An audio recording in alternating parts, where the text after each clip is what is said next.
그런데 참 이상한 일이 하나 여러분 벌어지고 있습니다.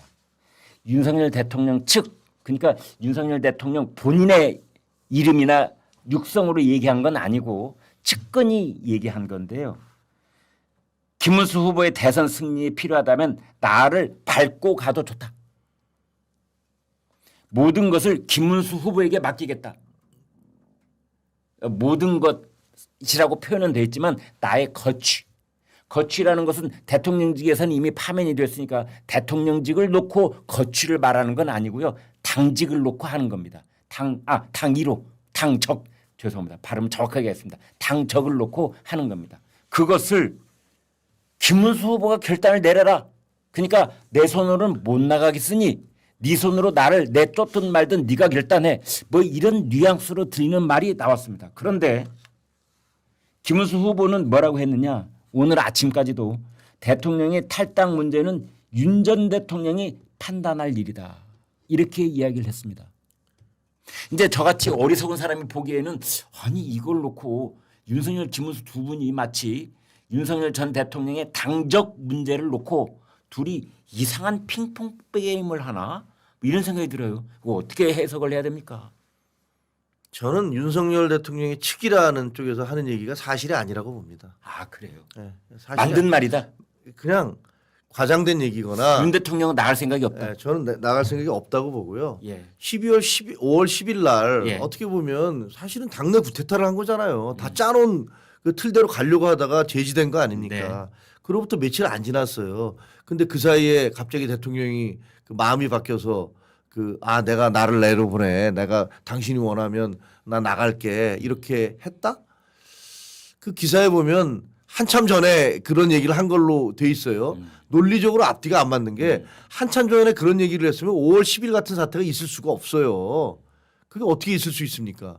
그거는 아주 짜놓은 그 구도대로 간 건데 만약에 진짜로 그 김문수 후보에 대해서 존중하는 마음이 있어서 했다면 그렇게 하지는 않았을 거라고 생각이 들어져요. 그래서 그게 논리적으로 시기적으로 맞는 얘기가 아닌 것 같다는 생각이 윤석열 들고. 대통령의 측근이라고 하는 사람은 고유명사를 한두 사람만 얘기를 해봐 주세요. 누굽니까? 모르겠습니다. 그거는 뭐 누구를 가지고서 얘기하는지 모르겠는데 가령 현역 의원 중에 이철규, 윤상현 이런 그렇죠. 의원들 떠올릴 수가 과거에는 뭐 있잖아요. 그런 사람들을 갖고 얘기했잖아요. 네. 그런데 그런 분들을 갖고 얘기한 건지 아니면 지금 과거에 용산에서 같이 근무했던 정진석 비서실장이요. 뭐 그런 비서실장이나 아니면 뭐 비서들 얘기를 한 정진석 건지. 지금도 대통령 비서실장이죠. 그렇죠. 아직은 그렇죠. 지금도 비서실장이죠. 그렇습니다. 네. 비서실장입니다. 왜냐하면 대대대행의 비서실장이죠. 네. 예. 그럼 그런 분들이 지금 윤석열 대통령 입을 대신해서 이런 뉴스를 전파할 수 있는 겁니까? 근데 그게 그러니까 제가 보기에는 신뢰도가 좀 낮다라는 생각이 들어요. 그냥 윤석열 대통령은 이렇게 본인이 아무 사심 없이 이것을 다 얘기하신 분이야라는 이미지를 만들기 위해서 하는 것 같이 실제로 그런 것 같지 않거든요. 만약에 진짜로 그렇게 생각하시면 본인이 얘기하시면 돼요. 윤석열 대통령 변호사들 있잖아요. 그러니까 본인이 얘기하시면 된다니까요. 그냥. 그러게요. 아니 그걸 걸핏하면 편지도 쓰고 그러시잖아요. 네. 왜 못할 게 뭐 있습니까? 최근에도 입장문 내놓으시고 입장문 그랬었어요. 내놨지 않습니까? 네. 그래서 뭐 김문수 후보로 단결해라라고 얘기를 했는데 네. 그게 실제로 어떻게 보면 그 자세히 살펴본 사람들은 이거 굉장히 쉽게 뒤집었구나. 원래는 한덕수라고 돼 있다가 이거 바뀐 것 같다. 그 뒤에 보면 뭐 김문수 후보를 지지하셨던 분들도 함께 뭐 이렇게 하는 거 보면 이거는 원래 좀 다 한덕수 후보를 염두에 두고 했다가 뭐 앞에 저 사람만 바꾼 거 아니냐라는 얘기가 있던데 그렇게 본인의 의사를 적극적으로 표시하는데 누구한테 거쳐서 얘기할 게 뭐 있습니까?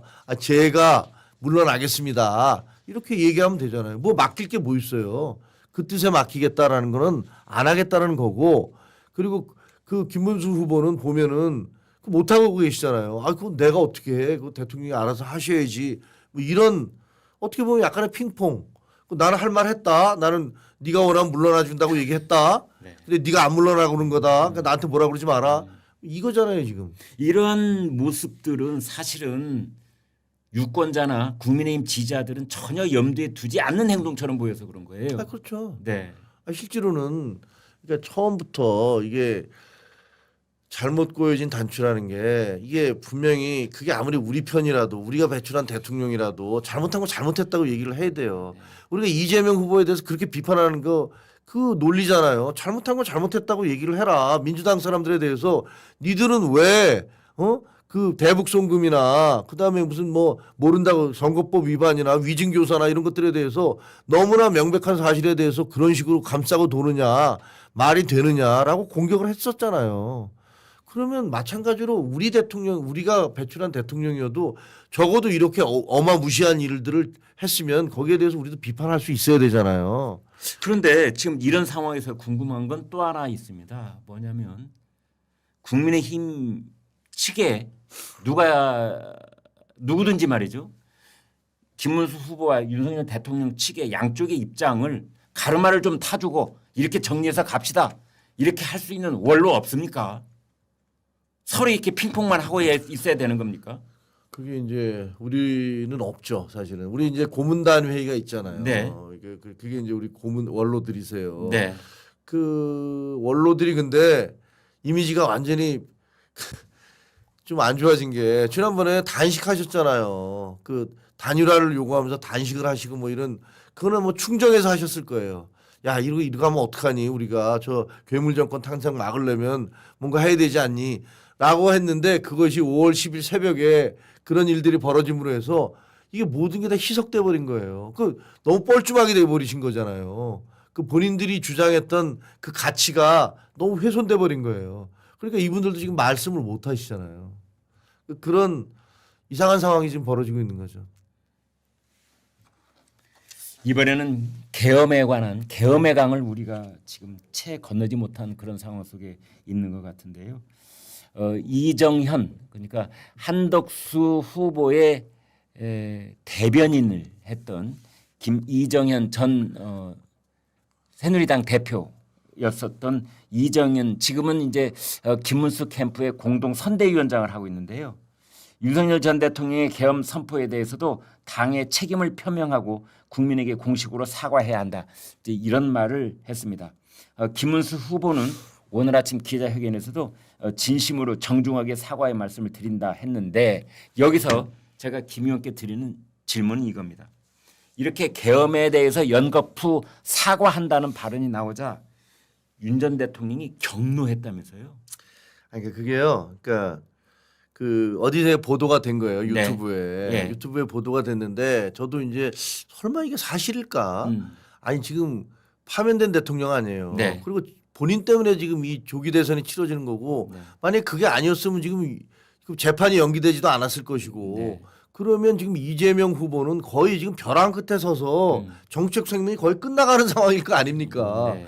저희가 이렇게까지 궁지에 몰리지 않았을 것이고 대법원도 파기 환송이 아니라 파기 자판을 했을 가능성도 있는 거고. 아니 파기 환송을 해도 고법에서 하는 게 뭐 맞아. 3년 내에 될 거 아닙니까? 네, 네, 네, 그러니까 네. 그 빨리 해라 그러면 분명히 그 올해 내에 됐을 것이고 오늘이 5월 15일인데 원래 오늘 파기 환송 재판이 열리는 날이었어요. 그렇습니다. 네, 네. 어떻게 보면은 네. 지금 윤석열 대통령 때문에 제일 고마워야 될 사람은 이재명 후보예요. 아, 또 보니까 그렇네요. 민주당 거의 살려줬잖아요. 거의 죽을 뻔한 거. 430억이라는 돈을 지금 뱉어내야 되고 그다음에 본인이 이제 거의 정치 생명 끝나갈 뭐 판에 그걸 살려준 사람이란 말이에요. 근데 거기에 대해서 모든 책임을 져야 될 분은 사실은 윤석열 대통령이에요. 네. 근데 그분이 자기 때문에 치러지는 선거에 다음 대통령 후보를 놓고서 비상계엄에 대해서 왜 사과를 했냐고 노발대발했다라는 그게 도대체 그럴 가능성은 있는 거예요. 믿겨지지가 않아서 근데 그거를 뭐 황모 평론가가 자기가 직접 거기에 있는 사람이 찾아와서 자기한테 얘기를 했다.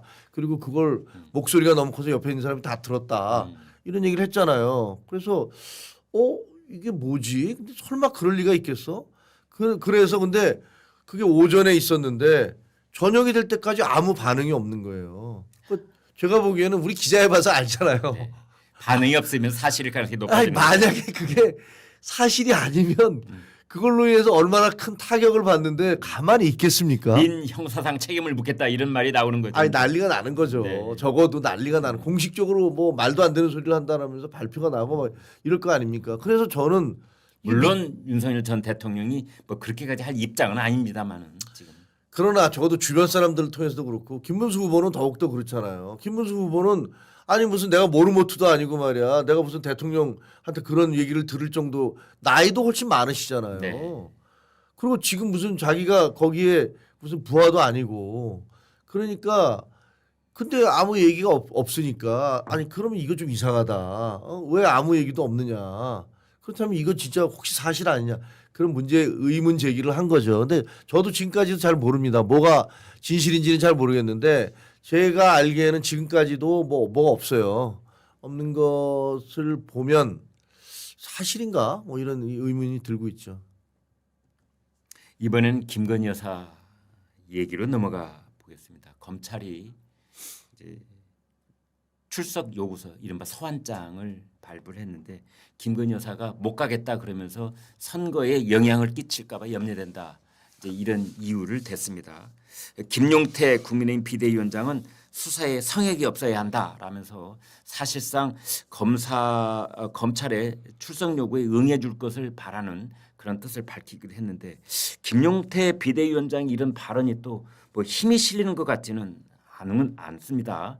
지금 이 김건희 여사 검찰 출석 문제 이 국민의힘 당에서는 지금 어떤 입장인 거예요? 그래서 저는 뭐 지도부에서 어떤 생각이 있는지는 잘 모르겠습니다. 근데 네. 지도부도 뭐 왔다 갔다 하니까. 예. 근데 김용태 비대위원장 같은 경우는 뭐 성역이 없어야 된다 얘기는 와서 수사 받아라 뭐 이런 네. 얘기 같잖아요. 네. 근데 제가 보기에는요.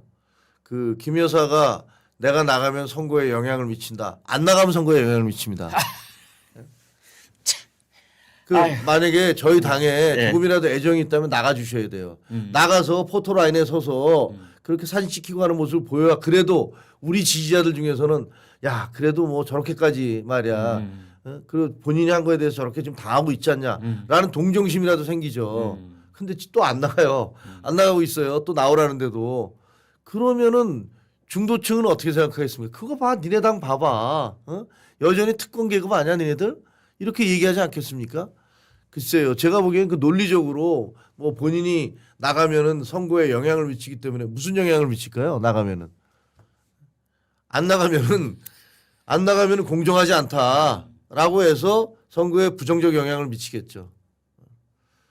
만약에 우리 당을 사랑해서 그런다면 나가 주시는 게 오히려 조금 더 긍정적인 영향을 미칠 거다라고 생각을 합니다.